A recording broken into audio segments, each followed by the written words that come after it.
Mass പടങ്ങൾ ഇഷ്ടപ്പെടുന്നവർക്കും മമ്മൂട്ടി ആരാധകർക്കുമുള്ള ഒന്നാന്തരം ദൃശ്യവിരുന്ന് turbo.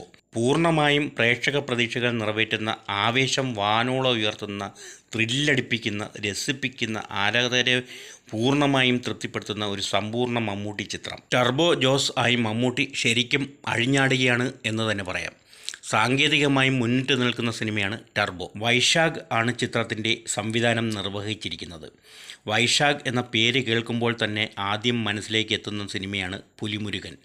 സാങ്കേതികമായി ഇത്രയും ഉന്നത നിലവാരം പുലർത്തുന്ന സിനിമ മലയാള സിനിമയിൽ പുലിമുരുകന് മുൻപോ പിൻപോ ഉണ്ടായിട്ടില്ല. അതുപോലെ തന്നെ പ്രേക്ഷകരെ ആവേശം കൊള്ളിച്ച സിനിമകളായ പോക്കിരി രാജയുടെയും മധുരരാജയുടെയും സംവിധായകനിൽ നിന്നും പ്രേക്ഷകർ വളരെയേറെ പ്രതീക്ഷിക്കുന്നുണ്ട്. ആ പ്രതീക്ഷകളെ പൂർണ്ണമായും തൃപ്തിപ്പെടുത്തുന്നുണ്ട് ടർബോ. ഒരു പെർഫെക്റ്റ് സംവിധായകനാണ് വൈശാഖ്. പുതിയൊരു കഥ പറച്ചിൽ രീതി പ്രേക്ഷകന് സമ്മാനിച്ച മിഥുൻ മാനുവൽ തോമസ് ആണ് ടർബോയുടെ തിരക്കഥ രചിച്ചിരിക്കുന്നത്. സംവിധായകനായും തിരക്കഥാകൃത്തായും പ്രേക്ഷകർ നെഞ്ചേറ്റിയ വ്യക്തിയാണ് മിഥുൻ.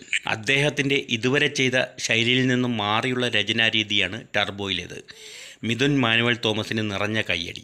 നാട് കാണാനെത്തുന്ന വിദേശികളെ ട്രെക്കിങ്ങിന് കൊണ്ടുപോകുന്ന ജീപ്പ് ഡ്രൈവർ ജോസായിട്ടാണ് മമ്മൂട്ടി അഭിനയിക്കുന്നത്. ആക്ഷൻ സീനുകളിലെ മമ്മൂട്ടിയുടെ പെർഫെക്ഷനാണ് സിനിമയിലുടനീളം നമുക്ക് കാണാനാവുക. വില്ലനായി എത്തുന്ന രാജ്ബി ഷെട്ടിയാണ് സിനിമയെ വേറൊരു ലെവലിലേക്ക് എത്തിക്കുന്നത്. ബിന്ദു പണിക്കരുടെ പ്രകടനവും എടുത്തു പറയണം. തിയേറ്ററിൽ പോയി തന്നെ കണ്ട് ആസ്വദിക്കേണ്ട ഒരു ചിത്രമാണ് ടർബോ.